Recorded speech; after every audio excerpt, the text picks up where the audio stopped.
একটা প্রশ্ন বললে প্রশ্ন বলতে পারেন, অথবা জনাব আলমাইনটাকে আপনি বলতে পারেন যে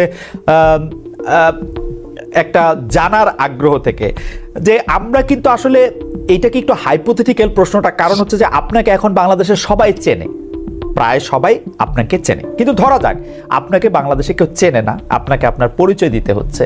আপনি আপনার নিজের পরিচয় কি দিবেন? সার্জিস আলম আসলে কি, তার পেশা কি?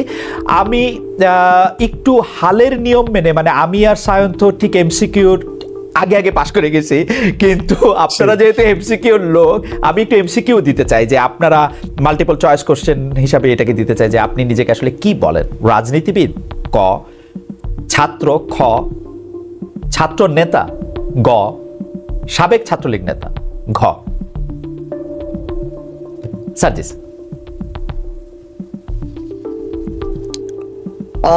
আমার জায়গা থেকে মনে হয় যে আমি এগুলো অ্যাকচুয়ালি আলাদাভাবে একটু বলতে চাই, একদম স্পেসিফিক এটা না বলে সবচেয়ে ভালো তো আমার জন্য ছাত্র নেতার জায়গায় আপনি যদি ছাত্র প্রতিনিধি এই শব্দটি দিতেন আমার মনে হয় সেটি ভালো হতো, অথবা রাজনীতিবিদের জায়গায় যদি আপনি বলতেন যে অনেকটা পলিটিক্যাল এনথুজিয়াস্ট এই শব্দটা দিলে আমার মনে হয় যে এইটা আমার জন্য বেশি অ্যাপ্রোপ্রিয়েট হতো আসলে। না, খুব ভালো বলছেন। আচ্ছা, আমি অন্যভাবে প্রশ্নটা করি, সেটা হচ্ছে যে আপনার সঙ্গে কি আপনার জনাব নাহিদের, জনাব মাহফুজের, জনাব আসিফের দেখা হয়? জি, আসলে তারা যখন তাদের যে সরকারি কাজ সেই কাজে যান তখন অবশ্যই তারা সরকারের বা এই অন্তর্বর্তীকালীন সরকারের একজন সদস্য বিভিন্ন জায়গা থেকে, কিন্তু সেই দায়িত্ব পালন শেষে আমরা প্রত্যেক দিন না হোক, একদিন পর পর হোক বা নির্দিষ্ট দিন পরে পরে হোক, আমরা যখন আবার তারা তাদের জায়গা থেকে তারা যে ছাত্র প্রতিনিধি ছিল সেই জায়গায় ফিরে আসে এবং আমরা আবার আমাদের পূর্বের যে জায়গাটি সেই জায়গাটি গিয়ে একসাথে নিজেদের আত্মসমালোচনা বলি বা নিজেদের কোন কাজগুলো করা উচিত ছিল, কোন জায়গায় আমাদের আরো কাজ করা উচিত, কোন জায়গায় ভুল হচ্ছে, সেগুলো নিয়ে আমরা প্রায় আলোচনায় বসি, কথা বলি। আপনি নিজেকে কি সরকারের অংশ মনে করেন? মানে আর ইউ? না, কখনোই না। না, আপনি সরকারের অংশ না। আপনি সরকারের অংশ না। আমি সরকারের অংশ নিজেকে মনে করি না, কিন্তু আমার জায়গা থেকে মনে হয় যেহেতু আমাদের ছাত্রদের যে প্রতিনিধি এমন তিনজন বর্তমানে বলা যায় আসলে আমাদের এই আন্দোলনে, বৈষম্য বিরোধী ছাত্র আন্দোলনের প্ল্যাটফর্ম থেকে তিনজন প্রতিনিধি সরকারে রয়েছে, সেই জায়গায় আমাদের অবশ্যই এখানে একটি আমাদের ভিতরে যে সম্পর্ক রয়েছে সেই জায়গাটি কখনো এরকম নয় যে সরকারের সাথে সরাসরি যে সম্পর্ক এমনটি নয়, বরং তারা যখন ওই দায়িত্বটি ছেড়ে আবার এক হয়ে যায় তখন এটি অনুভব হয় যে না, সরকারে আছে এমন কিছু লোকজন আমার খুব ক্লোজ কাছে আছে, তাদের সাথে একটু কথা বলা যায়, ভিতরের যে বিষয়গুলো তাদের কাছে একটু মন খুলে শোনা যায়, এই বিষয়টি। কিন্তু আমি নিজেকে সরাসরি অবশ্যই সরকারের অংশ মনে করি না।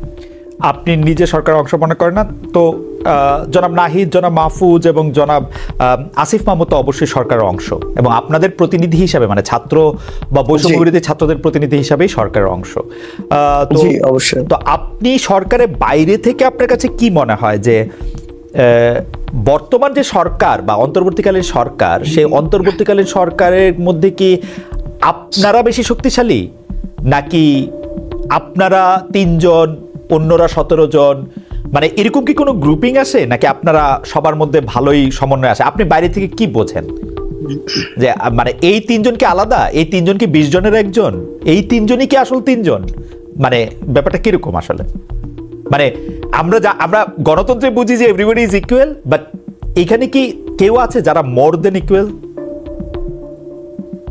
না, এই জায়গাটি আমার কাছে একটু আলাদা রকম। সেই জায়গাটি হচ্ছে আমাদের এই বৈষম্য বিরোধী ছাত্র আন্দোলন প্ল্যাটফর্মে যে 3 জন সরকারের বিভিন্ন জায়গায় আমাদের প্রতিনিধিত্ব করছেন এবং সরকারের অংশ, তারা যখন ওই জায়গাটিতে থাকেন, সরকারের জায়গাটিতে, তাদের তখন ওই নির্দিষ্ট জায়গাটিতে আসলে সরকারের হয়ে বিভিন্ন জায়গায় কাজ করার যে একটি আলাদা রকমের যে একটি ক্ষমতার জায়গা, কিংবা বিভিন্ন জায়গায় কাজ করার যে তাদের নির্দিষ্ট কিছু আলাদা ক্ষেত্র রয়েছে যেগুলোতে তাদের ওই ডিসিশন মেকিং ক্যাপাবিলিটির ওই জায়গাটি রয়েছে সরকারের হয়ে, সেটি কিন্তু আমাদের ওই জায়গাটিতে নেই। আবার আমাদের একটি অ্যাডভান্টেজ রয়েছে, যে অ্যাডভান্টেজটি হচ্ছে যে তারা সরকারে থাকার কারণে অনেক বিষয় রয়েছে যেগুলো তাদেরকে অনেক মেনে সংযত হয়ে চিন্তা ভাবনা করে কথা বলতে হয়, চলতে হয়, প্রোটোকলের মধ্যে থাকতে হয়। সেদিক থেকে আমাদের মনে আমাদের একটা কমফোর্ট জোন হচ্ছে।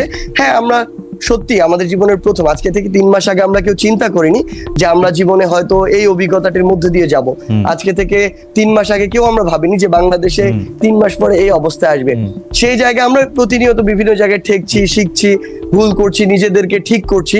বাট আমরা তাদেরকে প্রত্যেকটি জায়গা সরকারের যারা রয়েছে তাদের যে জায়গাগুলোতে আমাদের মনে হচ্ছে যে এই জায়গাগুলো আমাদের গঠনমূলক ভাবে সমালোচনা করা দরকার, কঠোরভাবে সমালোচনা করা দরকার, সেটি করার আমার যেমন সুযোগ রয়েছে, আবার জনগণের সাথে একদম রাজপথে সংগ্রাম করার যেমন আমার সুযোগ রয়েছে, আবার প্রত্যেকটি জেলায় জেলায় ছুটে গিয়ে আমার সাধারণ যারা আন্দোলনকারী ছিল, ছাত্র জনতা ছিল, তাদের সাথে মেশা, কথা বলা, আমার যারা আহত ভাই বোনেরা কিংবা শহীদ পরিবার রয়েছে তাদের সাথে কথা বলা, এই যে প্রোটোকলের বাইরে থেকে যে এক্সট্রা একটি সুবিধা, আমার যখন ইচ্ছা আমি চলে যেতে পারছি, যখন ইচ্ছা আমি রিক্সায় চলতে পারছি, রাস্তা দিয়ে মাস্ক পরে আমি হেঁটে বেড়াতে পারছি, এই আমার একটা আলাদা অ্যাডভান্টেজ রয়েছে। মানে অর্থাৎ এই জায়গাটিতে আমার মনে হয় যে তাদের যেমন ডিসিশন মেকিং এর সরাসরি একটি প্রভাবের জায়গা রয়েছে, কিন্তু আমি আমার জায়গা থেকে বা আমরা যারা রয়েছি সরকার আমরা যারা নেই, আমাদের একটি আলাদা কমফোর্টের জায়গা রয়েছে। একই সাথে আমরা বাংলাদেশের এই একটি রাষ্ট্রপতি ইস্যুতে আমরা দেখলাম যে আমরা বিভিন্ন রাজনৈতিক দলের সাথে যেমন কথা বলছি। আমি আসছি এটার ব্যাপারে। আপনার এইটাতে আপনি বলছিলেন যে নাহিদ বা মাহফুজ বা আসিফকে অনেক চিন্তা ভাবনা করে কথা বলতে হচ্ছে। চিন্তা ভাবনাটা কি আপনি বা হাসনাত একটু কমই করতেছেন নাকি ইদানিং, নাকি মানে আচ্ছা, আমি আপনার অ্যাঙ্গেলটা বুঝতে পেরেছি। আসলে আমরা চিন্তা ভাবনা কম করছি এটা আমরা মনে করি না, বরং আমি আমার জায়গা থেকে বা হাসনাতের জায়গা থেকে আমি সামগ্রিক ভাবেই বলি। আসলে আমি প্রথমে আপনাকে একটা কথা বলে নিয়েছি, 3 মাস আগে আমরা যে জীবনে এই পর্যায়ে থাকবো এটা আমরা কখনো কল্পনা করিনি, এবং সবগুলোই আমাদের জীবনের নতুন নতুন অভিজ্ঞতা। হ্যাঁ, ইভেন আমরা ওই যে আমরা 4 তারিখে আমরা যখন ঘোষণা দেই যে 6 তারিখে আমাদের লং মার্চ টু ঢাকা হবে, তখনই আমাদের ইনস্ট্যান্ট আবার আমাদের ডিসিশন বিভিন্ন পার্সপেক্টিভ চিন্তা করে প্রায় 30 মিনিটের একটা ডিবেটের পরে আমরা ডিসিশনে আসি যে না, পরশু নয়, আগামীকালই long march to Dhaka. So এরকম বিভিন্ন জায়গায় আমরা বিভিন্ন সময় আসলে যেটা হয়েছে যে প্রথম অভিজ্ঞতার মধ্যে দিয়ে যখন গিয়েছি তখন সেই জায়গাগুলোতে ঠেকেছি, বাট আমাদের যখন আবার সামগ্রিক একটি আলোচনার মধ্যে দিয়ে মনে হয়েছে যে না, এই জায়গায় আমাদের এইভাবে কাজ করা দরকার। সত্যি কথা বলতে আমাদের বিবেককে আমরা কোন একটা নির্দিষ্ট জায়গায় একদম কনক্রিট করে রাখি না এবং রাখতেও চাই না। আমরা মনে করি যে কেউ যদি আমাদেরকে এমন কোন একটা পরামর্শ দেয় বা আমাদের নতুন একটা ইনসাইট দেয় যেটা আমাদের মনে গ্রেটার পার্সপেক্টিভে বেটার, তখন আমরা ওটা গ্রহণ করার যে মানসিকতা সেটি রাখি। সেক্ষেত্রে কিছু ভুল হচ্ছে, কিন্তু সবসময় সংশোধন করার চেষ্টা আছে।